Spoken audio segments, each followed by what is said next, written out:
বালক ডাক দে বলে, বাবা আমি কেন কান্দি? পৃথিবীর মধ্যে আমার মা নাই, পৃথিবীর মধ্যে আমার বাবা নাই। আমি ওই যে মাদ্রাসায় পূর্ব দেলোয়ার হাফেজিয়া এতিমখানা মাদ্রাসার ছাত্র আমি। আজকে আব্বা মা না থাকার কারণে কথার কথা বলতেছি, ভালো করে শুনে নেন বাবা। এই মা বাবা না থাকার কারণে তেল কিনতে পারি নাই, আমি বাতি জ্বালাইতে পারি নাই। আমার বন্ধুরা সবাই লেখাপড়া করে, খোদার কোরআন শিক্ষা করে। আমার বন্ধুরা কোরআন পড়ে, আমি পড়তে পারি নাই। মনে বড় দুঃখ নিয়া এই জঙ্গলের মধ্যে বসে বসে আমি কান্দি। মনে বড় কষ্ট নিয়ে জঙ্গলের মধ্যে বয়া বয়া কান্দি। যখন বলছে কোরআন পড়তে পারি না, কোরআনটা হাতের মধ্যে দেখে ডাকাত বসিরউদ্দিন আর বসিরউদ্দিন নাই। ডাকতে বলে, বাবারে একটু ধৈর্য ধর, তোর বাবা নাই তোর মা নাই, তাতে কি হয়েছে, আমরা তো আছি। আজকে যেমন পূর্ব দেলোয়ার মানুষগুলো এতিমদের জন্য চাউল, এতিমদের জন্য টাকা পয়সা, এতিমদের জন্য যারা হাতটা বাড়াইলেন, এত মজা পাইছি রে বাবা, বসে বসে শুনতেছিলাম। আর চিন্তা করলাম, এমনও মানুষ 10টা টাকা মানুষকে চা খাইতে পারে না, কিন্তু এতিমখানার কথা বলার সঙ্গে সঙ্গে 1000, 2000, 5000, 100, 500 সবাই পাগলের মতো সুরে মারছে জান্নাতের বাগানে। জোরে জোরে বলেন মারহাবা। যেহেতু মাহফিলটা যে প্রতিষ্ঠান উদ্যোগ হচ্ছে, হাকিকতটা বুঝার দরকার। তারপর অন্যদিকে হাকিকতটা না বুঝলে তো আপনি আইলেন আর গেলেন আর চলে গেলেন। কোরআনের কত দাম পাওয়ার। ডাকতে বলে বসিরউদ্দিন বলে, বাবা তুমি দাঁড়াও, আমি আসি। উনি চলে গেলেন, বাজারে গেলেন, উল্লাপাড়া বাজারে গেলেন। কথার কথা বাজারে যায় বলে, ডাক দিয়ে উঠাইলেন বড় দোকানদারে। দোকানদার সব ওঠো। দোকানদার দরজা খুলে দেখে ডাকাত বসিরউদ্দিন। বলো হুজুর। কয় হুজুর আমার 1 জের তেল দাও। বলে হুজুর কয় জের নিবেন? কয় 1 জের দিলে হবে, বেশি লাগতো না, 1টা জের তেল দাও। কয় দাম কত? এই নেন তেল নেন। কয় দাম কত? হুজুর টাকা লাগবে না, আপনার আমি চিনি, আপনি দুর্দর্শ সন্তারাস, এই পূর্ব দেলোয়ার জমিনের সব চাইতে বড় গুন্ডা, আপনারে চিনতে পেরেছি, আপনি ডাকাত বসিরউদ্দিন, আমি আপনারে চিনতে পেরেছি। সুতরাং আপনি কত জের তেল লাগবে লন না, টাকা লাগবে না লন। ডাকাত বসিরউদ্দিন বলে, তুমি 10টা মিনিট আগে যে বসিরের নামটা শুনেছিলে, সেই বসির আর বসির নাই। একদিন আগে যার নাম শুনেছিলে, সেই বসির আর বসির নাই। বলো তোমার তেলের দাম কত? তেলের টাকা নাও।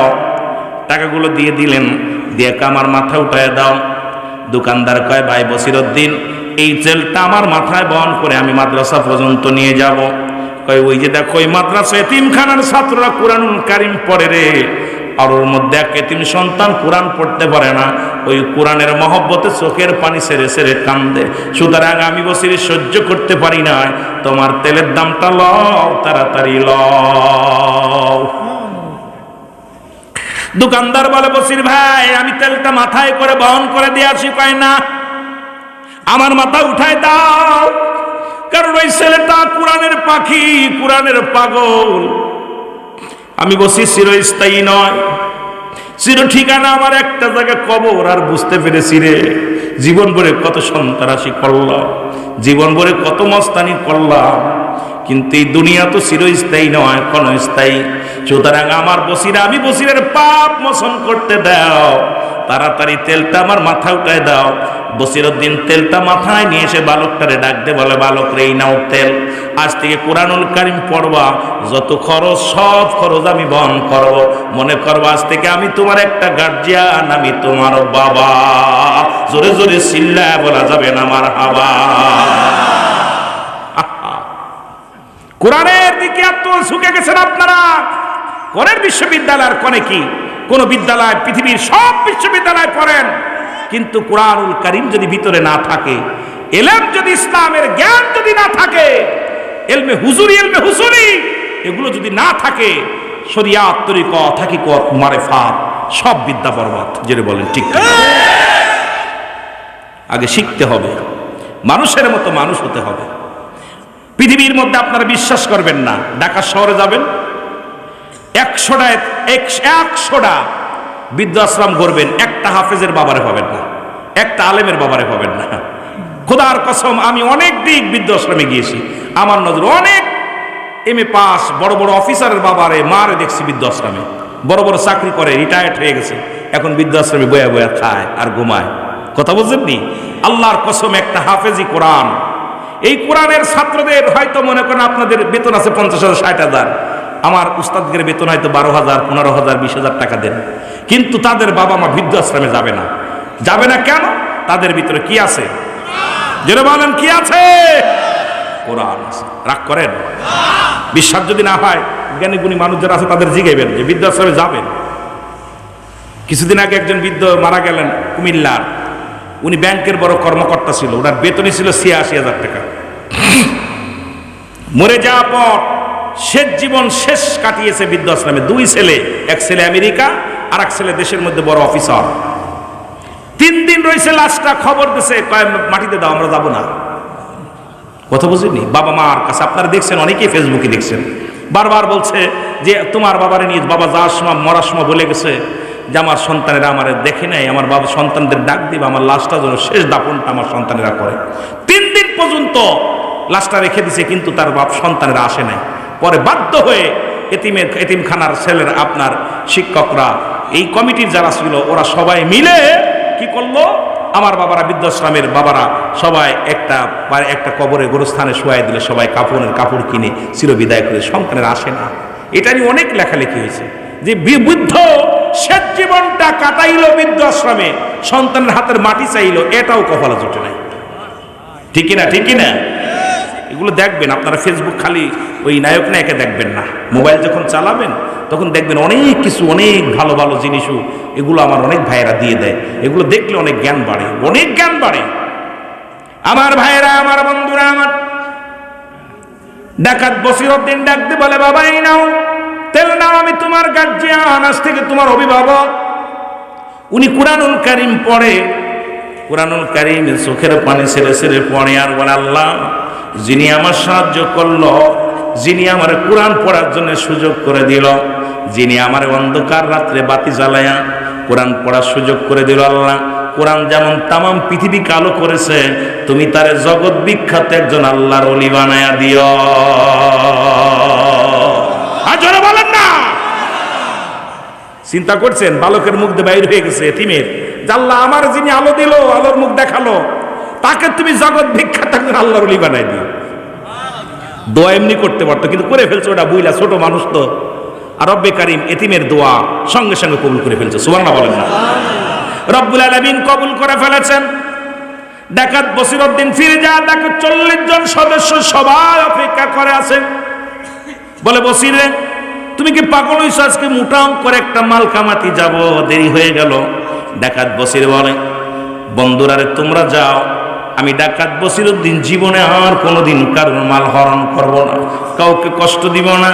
আমি ডাকাত বসিরউদ্দিন যদি না খেয়ে মরে যায়, ভিক্ষা করে যদি খায়, সাহায্য চেয়ে খায়, তবু দুনিয়ার মধ্যে আমি আর অন্যায় কাজে লিপ্ত হব না।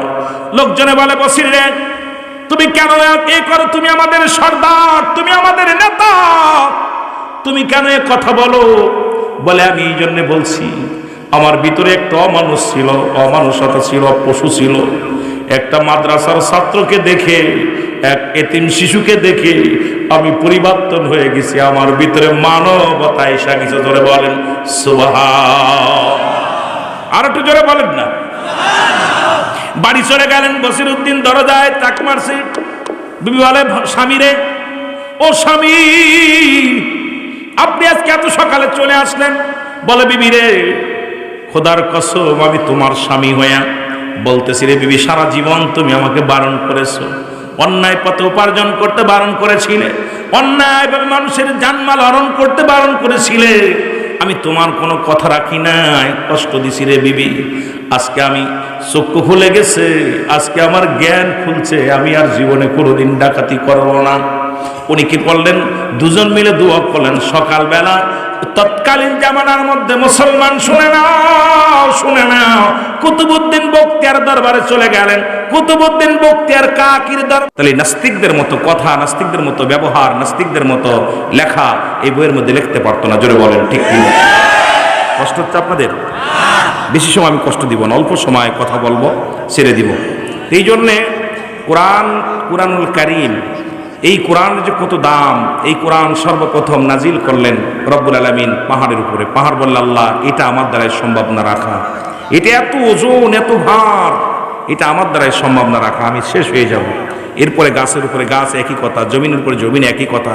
এই কোরআনটা দিছে মানব জাতির মধ্যে সমস্ত শ্রেষ্ঠ মাখলুকাত, যত মাখলুকাত আছে সর্বশ্রেষ্ঠ মাখলুকাতুল আশরাফুল মাখলুকাত, এই মাখলুকাতের উপরে দিলেন কোরআন। আর এই কোরআনের ধারক বাহক যারা, এদের দাম যত পড়বে ততই সরবে। জোরে বলেন ঠিক কিনা? একটা হরফ পড়লে কয়টা নেকি? দরজা বলেন কয়টা নেকি? 2টা পাখির পাগড়ি দিলাম আজকে। এর বাবা মা বড় ধন্য, এদেরকে যারা সাহায্য করেছে এরাও ধন্য, এদেরকে যারা পড়াইছে তারাও ধন্য, এদের কাদের থেকে যারা সবক নিবে তাদের জীবনটাও ধন্য। জোরে বলেন ঠিক কিনা? কোরআন শিখাও ছেলে মেয়েদের, ওহে মুসলমান, জান কবাজের সময় তোমার হইবে রে আসান। বলো জান কবাজের সময়, আরো জোরে বলেন কোরআন শিখাও ছেলে মেয়েদের, ওহে জান কবাজের সময় তোমার হইবে রে আসান। বলো জান কবাজের। একটি ছেলে আলেম হলে পড়বে কোরআন মরণকালে, তোমার থেকে সরে যাবে, তোমার থেকে ভেগে যাবে ইবলিস ও শয়তান। কোরআন শিখাও ছেলে মেয়েদের, জান কবাজের সময় তোমার হইবে রে আসান। বলো জান কবাজের। পৃথিবীর কোন ইংরেজি বাংলা বড় ভার্সিটি আর ইউনিভার্সিটি যাই বলেন, যেই হরফটা পড়লে সব আছে, একমাত্র জোরে বলেন কি? যার হরফ একটা হরফ পড়লে 10টা নেকি, একটা হরফ পড়লে। আর যে পড়বে তার চাইতে যে শুনবে তার সব বেশি। জোরে বলেন না, আরো জোরে। সুতরাং এর সাথে কোনো তুলনা হয় না। কার সাথে? কোরআনুল কারীমের সাথে। জোরে বলেন ঠিক কিনা?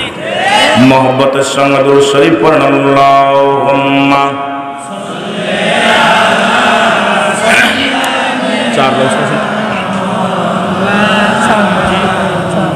ওয়ালায়ালি সাইয়্যিদিনা।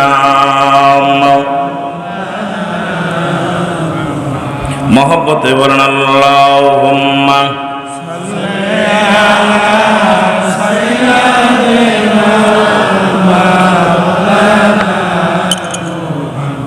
ওয়ালায়ালি সাইয়্যিদিনা।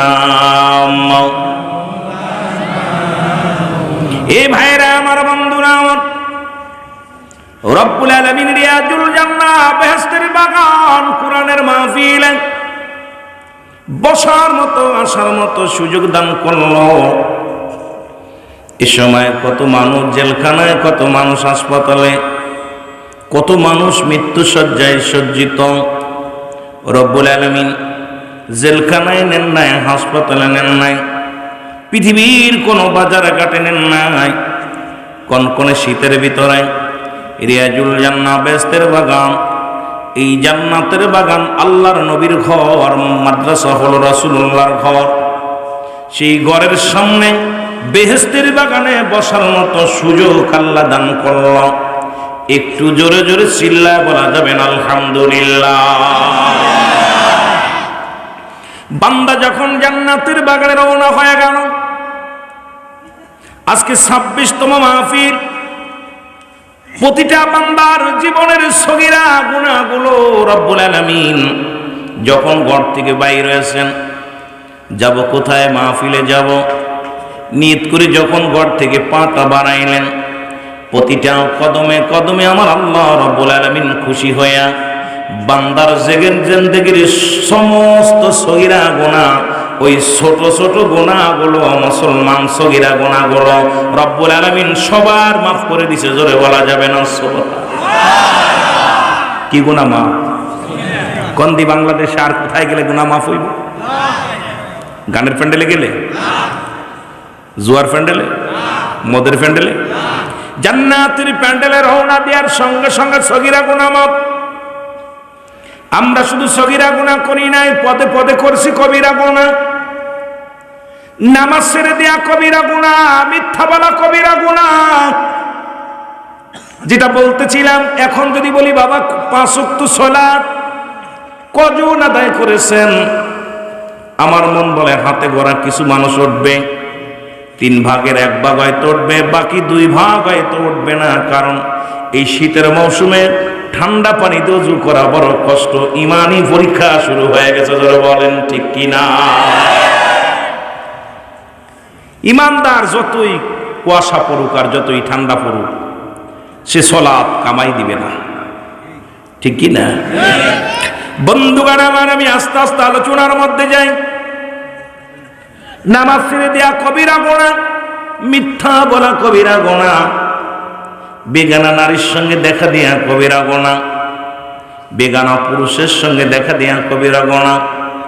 অনেকবার আলোচনার মধ্যে বলেছি, কারণ এটা হালাল বলার কোনো ইখতিয়ার পৃথিবীর কোনো মুফতির নাই, কোনো মুহাদ্দিসের নাই, পৃথিবীর কোনো আলেমের নাই যে বেগানা নারীর সঙ্গে দেখা দিবা শরীয়ত মোতাবেক। মুসলমান শুনে নাও, সম্পূর্ণ হারাম হারাম হারাম। যাদের সঙ্গে দেখা দেয়া জায়েজ, তাদের সঙ্গে বিয়ে করা সম্পূর্ণ হারাম। যাদের সঙ্গে দেখা দেয়া হারাম, তাদের সঙ্গে বিয়ে করা জায়েজ। সুতরাং আজকে যদি ওয়াজ করি, বাংলাদেশে 90% আলেম চাকরি খোয়াইবেন, 90% আলেমের চাকরি চলে যাবে, 90% আলেম কষ্ট পায় কথাগুলো বললে। কারণ হারামকে হালাল বলার ইখতিয়ার পৃথিবীর মধ্যে কোনো আলেমের নাই, আমি গুনাহগারের নাই। যেটা হারাম সেটা হারাম, যেটা হালাল সেটা হালাল, জোরে বলেন ঠিক কিনা। শরিয়াত মোতাবেক বাংলাদেশের অবস্থা খুব কাহিল। কারণ নামাজও ফরজ, পর্দাও ফরজ। আমার অনেক মা বোনেরা আছে, আমি শুনেছি মহিলা পুরুষের চাইতে মহিলারা বেশি। ওয়াজ অনেক দিক ঘুরাইতে হবে, খালি একার দিকে তাকাইলে হবে না। কারণ চারিদিকেই আমার খেয়াল রাখা লাগবে, ঠিক কিনা। যেহেতু শেষ রজনী, যেহেতু শেষ রজনী, আগামী বছর বেঁচে থাকলে হয়তো আপনাদের পরস্পর আপনারা দেখা সাক্ষাৎ হবে, না থাকলে তো গেলাম গা। গত বছর যারা বসেছিল 2-4 জন সভাপতি সাহেব হয়তো আল্লাহ তাদের নিয়ে গেছে, যাই নাই না, বেঁচে আছে সবাই, চলে গেছে, 2-4 জন চলে গেছে। আমার বন্ধুগণ আমার শোনা নাও, এই জন্য মাহফিলের শুরুতেই আমি আপনাদেরকে বলে যাই, 2টা টাইমে মরণ হয় কবরবাসীদের জন্য, কবরস্থানের জন্য মাহফিল। বাবারা আমার, 2টা টাইমে মানুষের মরণ হয়। একটা হলো রাতের বেলা, একটা হলো দিনের বেলা। কারণ কোরআনুল কারীমের মধ্যে যতগুলো আয়াত আছে, যতগুলো সূরা আছে, ছোট্ট একটা আয়াত অস্বীকার করার মতো ক্ষমতা কারোর নাই। আসেনি কি? কুল্লু নাফসিন যায়কাতুল মাউত। পালানোর কোনো পথ আছে? জোরে বলেন দি। মরণ নাই কার কার? একটু হাত তুলেন দেখি। এতগুলো মানুষের ভিতরে সবারই মরণ আছে, সবাই মরে যাবেন, কেউ বাঁচবে না। কেমনে কয়? আহা, এটা অস্বীকার করার মতো, অস্বীকার করার মতো ক্ষমতা পৃথিবীর কোন রাজা, মন্ত্রী, এমপি, পৃথিবীর কোন জ্ঞানী গুণী ডক্টর কারোর ক্ষমতা নাই। কারণ স্রষ্টার মৃত্যু নাই, সৃষ্টির মৃত্যু আছে। যেটা বলেন ঠিক কিনা। যেহেতু 2টা টাইমে মানুষের মরণ হয়, একটা হলো রাতের বেলা, একটা হলো দিনের বেলা। আমি আপনাদেরকে ওই গুনার কথাটা বলে, সেই কথাটা বলে আমি আলোচনার মাপধারায় চলে যেতে হবে, দেরি করা যাবে না। বাবারা আমার, বলতেছিলাম এত গুনাহ করলাম, সগীরা গুনাহ মাফুল আসার কারণে কবিরা গুনাহগুলো মাফের দরকার আছে কি না? কিয়ামত পর্যন্ত নবী আসবে না, কিয়ামত পর্যন্ত নবীদের দরজা খোলা, কিয়ামত পর্যন্ত সব নবীদের দরজা খোলা না বন্ধ? জোরে বলেন না, বন্ধ। নবীদের দরজা বন্ধ, বন্ধ। তওবার দরজা খোলা, মারহাবা বলো না। কিসের দরজা? তওবার দরজা খোলা। কিয়ামত পর্যন্ত আর কোন নবী আসবে না। এই মাহফিল যতদিন আছে আলেম ওলামা আসবে, শ্রোতা আসবে, কিন্তু আর কোন নবী পৃথিবীর মধ্যে আসবে না। কিন্তু তওবার দরজা খোলা। ও আমার বাবারা, আমার বন্ধুরা, আমার আল্লামা খুদবি রাহমাতুল্লাহ বয়ান করে, বান্দা যখন কবরের ভয়ে, জাহান্নামের ভয়ে জান্নাতের বাগান আঁকড়ে ধরে খাস তওবা করে আল্লাহ বলে ডাক দেয়, রব্বুল আলামিন বান্দার জীবনের সব গুনাহ মাফ করে দেয়। জোরে বলেন সুবহানাল্লাহ। কি গুনাহ মাফ করে দেয়? সব গুনাহ, সগীরা না কবিরা গুনাহ, বড় বড় গুনাহ। কি গুনাহ? সব গুনাহ। 26 বছর যাদের মাহফিল চলতেছে, এরপরেও যদি এলাকার মানুষ জাহান্নামে যায়, আমি মনে করি এটা কপাল খারাপ। 26 বছরে মাহফিল হচ্ছে, যারা গুনার বোঝা নিয়ে কবরে গেছে, আমি মনে করি ওদের মতো কপাল পোড়া। ওই কিছু আছে কপাল ফাটা, আর এদের হলো কপাল পোড়া। তার মানে সগীরা গুনাহ মাফ, কবিরা গুনাহ মাফের একটা সুযোগ পাইছে। এই সুযোগ যারা অবহেলায় হারালো, এদের মতো কপাল পোড়া মানুষ আর দুনিয়ায় নেই। জোরে বলেন ঠিক কিনা? যেহেতু দুইটা টাইমে মরণ হয়, রাত চলে গেল, দিন চলে গেল, রাত শুরু হয়ে গেল। রাতু যাবার পথে সবাই একটু খাস তওবা করি, আমার সাথে পড়েন। তওবা করে আলোচনার মধ্যে বসে সবাই বলেন, আস্তাগফিরুল্লাহ রাব্বি মিন কুল্লি যামবিন আতুবু ইলাইহি লা হাওলা ওয়ালা কুওয়াতা ইল্লা বিল্লাহিল আলিয়্যিল আযীম লা ইলাহা ইল্লাল্লাহু মুহাম্মাদুর রাসূলুল্লাহ সাল্লাল্লাহু আলাইহি ওয়াসাল্লাম। সবাই পড়েন, আশহাদু আল্লা ইলাহা ইল্লাল্লাহু ওয়াহদাহু লা শারীকা লাহু ওয়া আশহাদু আন্না মুহাম্মাদান আবদুহু ওয়া রাসূলুহু। এই যে কপাল খুলে গেল, বাবা আদম 350 বছর কেঁদেছিল। কেঁদে কেঁদে বলেছিল, রব্বানা জালামনা আনফুসানা। আমার সাথে পড়েন, রব্বানা জালামনা আনফুসানা ওয়া ইল্লাম তাগফির লানা ওয়া তারহামনা লানাকুনান্না মিনাল খাসিরিন। 350 বছর কেঁদে কেঁদে আপনি কয়দিন কাঁদছেন?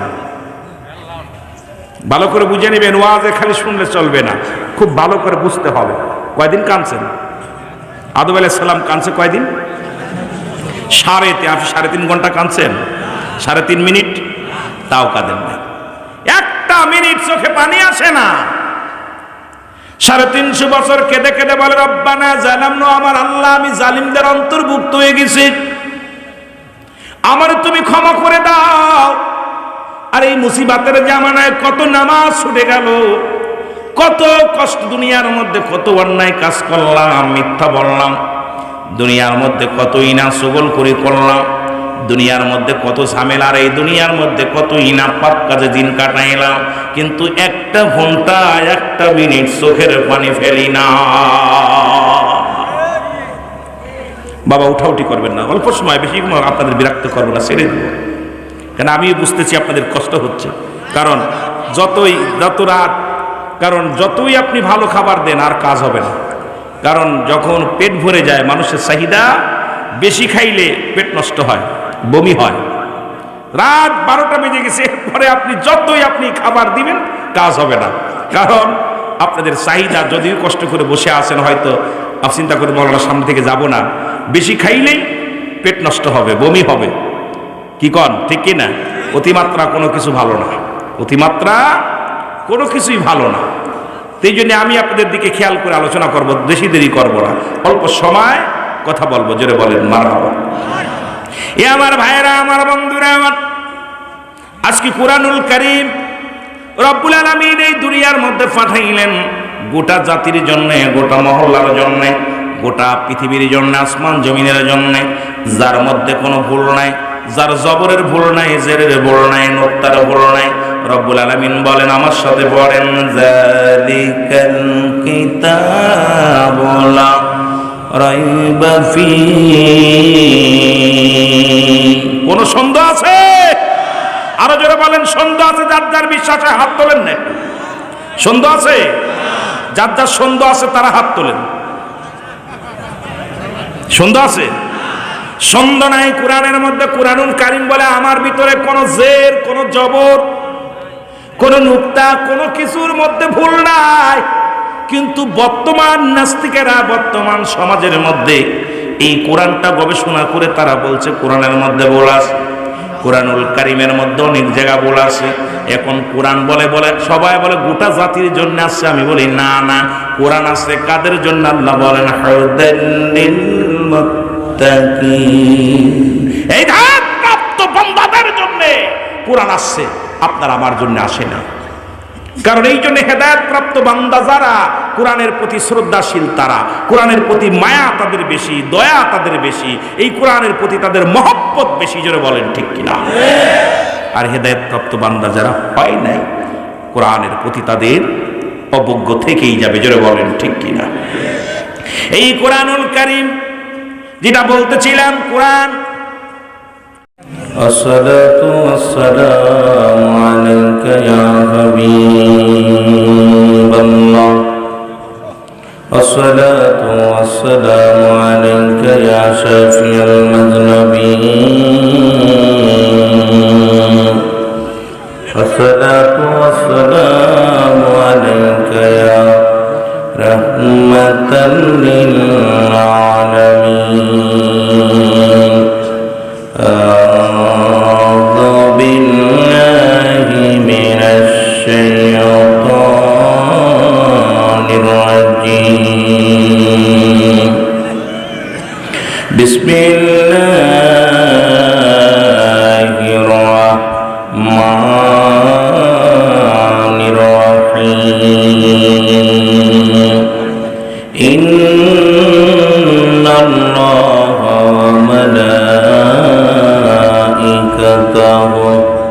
يصلون على النبي يا أيها الذين آمنوا صلوا عليه وسلموا تسليما اللهم صل على مولانا محمد وعلى سيدنا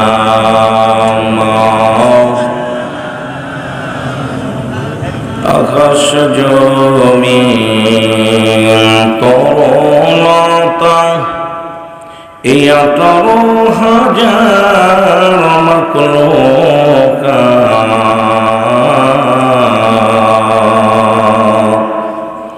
সবাই মিলে পড়েন দুরূদ, পড়েন তারা নবীর উপর আল্লাহুম্মা মহব্বতে মাওলানা মুহাম্মাদ ওয়ালা সাইয়্যিদিনা بلغ العلا بكماله كشف الدجى بجماله حسنت جميع خصاله صلوا عليه وآله الحمد لله পূর্ব দেলোয়া কবরস্থান ও হাফিজিয়া মাদ্রাসা ও রহমানিয়া এতিমখানার উন্নয়ন প্রকল্পে আজকের এই 26তম বাৎসরিক 2 দিন ব্যাপী তাফসীরুল কোরআন মাহফিলে রব্বুল আলামিন শনি এবং শুক্র এবং শনিবার বাদ আসর হইতে মধ্যরাত পর্যন্ত যে অনুষ্ঠান, আজকের সেই তাফসীরুল কোরআনের দ্বিতীয় দিন শেষ লগ্ন, রব্বুল আলামিন আপনাকে আমাকে আসার মতো বসার মতো সুযোগ দান করল। উচ্চকণ্ঠে আওয়াজ দেবেন আলহামদুলিল্লাহ।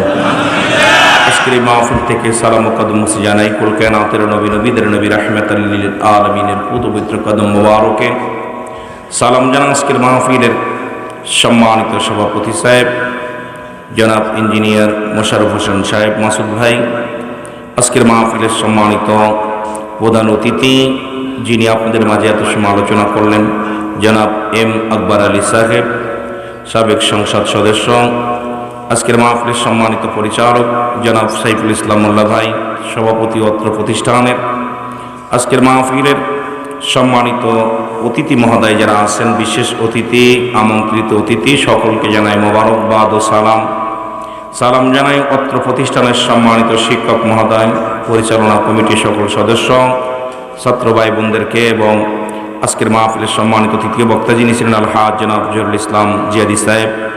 আজকের মাহফিলের বিশেষ বক্তা ছিলেন আমার অত্যন্ত একজন প্রিয় মানুষ, অত্র এলাকার গৌরব, আশিকে রসুল আলহাজ জনাব হযরত মাওলানা মুজিব বিন আব্বাসী সাহেব। উনি দীর্ঘ সময় আপনাদেরকে নিয়ে অনেক কালেকশন করেছেন। আমি আশা করি প্রায় 2.5 ঘন্টা 2 ঘন্টা মোটামুটি আপনাদেরকে নিয়ে কথা বলেছে। বিশেষ করে আমিও অসুস্থ, আপনারা দেখছেন ফেসবুকে আমি প্রচণ্ড অসুস্থ, অনেকগুলো প্রোগ্রাম মিস করেছি। এই প্রোগ্রামের কারণে শুধু আপনাদের প্রোগ্রাম রেখেছিলাম, আসতে পারি নাই, এই অসুস্থ দেহ নিয়ে আসছি। তা আমাকে প্রোগ্রাম দেওয়ার কথা ছিল 10টায়, 10টা থেকে 10:30টায়, 10:30 থেকে 11টা, 11টা থেকে 11:30, মোটামুটি বাসছেই। তা আগেই পরিচালক সাহেব এক কথায় কাম ছেড়ে দিছে, মানে বলার মতো সভাপতি সাহেব সব সুন্দর একবারই কাম সারছে যে ভাই মোটামুটি দিক তাকানো যাবে না, এই জন্য বলার কাম আগেই। জ্ঞানী যারা, গুণী যারা অল্প কথায় বোঝে, নাদানের বোঝা বেঁকে আছে কোথায়, কথা বোঝেন না, জ্ঞানী মানুষ আগেই। তবে আসলে আমি কথা বলা, রাত যত গভীর হয়ে যায়, 2 দিনব্যাপী মাহফিল, 11টা 11:30টার ভিতরে মাহফিল শেষ করে দিয়ে উত্তম। যদি বলি কেন, এই ফজরের নামাজ যাদের কাজা যাবে, এই দায়ভারটা কে নেবে? এই দায়ভার কি সভাপতি সাহেব নিবে? পরিচালক নিবে? মাহফিল কমিটির কেউ সদস্যরা নিবে? আমিরুল আমিন নিব? আমাকে সর্বপ্রথম রব্বে কারীমের দরবারে জবাব দেওয়া লাগবে। নামাজ হলো ফরজ, ওয়াজ শোনা নফল বন্দেগী। আপনি ওয়াজ না শুনলে গুনাহ হবে না, কিন্তু ফজরের নামাজ না পড়লে আপনি এক ওয়াক্ত নামাজ যদি কোনো ব্যক্তি কাজা দেয়, 80 খুতবা পরিমাণ জাহান্নাম, যার 1 খুতবা পরিমাণ হলো 2,88,00,000 বছর। এখন আপনার আমার জীবনে যদি নামাজটা ছুটে যায়, রব্বুল আলামিন যদি আপনি ওয়াজ না শোনেন, কোনো গুনাহ নাই, কোনো গুনাহ হবে না। কিন্তু হয়তো বসলে কি সওয়াব হতো, বসলে কি আপনার গুনাহ মাফ হতো, কিন্তু বসেন নাই, চলে গেছেন, আপনার কোনো গুনাহ নাই। কিন্তু নামাজটা তরক করার মতো কোনো এখতিয়ার কারণ নাই, জোরে বলেন ঠিক কিনা? সকলকে জানাই মুবারকবাদ। সামনের পৃষ্ঠ শেখান ইয়াকে রামদান প্রাণ মুসলমান ভাই বন্ধুগণ, পর্দালের মা ও বোনেরা, সকলকে আবার সালাম জানাই, আসসালামু আলাইকুম ওয়া রাহমাতুল্লাহি ওয়া বারাকাতুহু। ভূমিকা নয় আলোচনা, এই জন্যে আমি কথা বলতে খুব কষ্ট হচ্ছে, মাথা যন্ত্রণা। তো বিশেষ করে আগেই বলছি যে ভূমিকা নয় আলোচনা। এই কনকনে শীতের মধ্যে বসে আছেন, আমি আশা দেখে আমি আশ্চর্য হয়ে গেছি। কোনো মানুষের জন্যে এইভাবে বসে থাকে না, এটা সম্পূর্ণ কোরআনের জন্যে, আল্লাহ রসুলকে পাওয়ার জন্যে, জান্নাত পাওয়ার জন্যে বড় আশা করে বসে আছেন। তারপরে শুনেছি তাবারকও নাই, গতকালকে হয়ে গেছে। তা সব মিলে এই মানুষগুলো বসে আছে, রব্বুল আলামিনের দরবারে শুকরিয়া আদায় করি, আল্লাহ যেন এই সমস্ত মানুষের গুনাহগুলো মাফ করে দেয়, জোরে বলুন আমিন। মানুষের 2টা টাইম মরণ হয়, একটা হলো মর্দেগানের অত্র এলাকার কবরস্থানের জন্য, হাফিজিয়া মাদ্রাসা, হাফেজ শব্দের অর্থ হেফাজতকারী, কোরআনকে যারা হেফাজত করবে।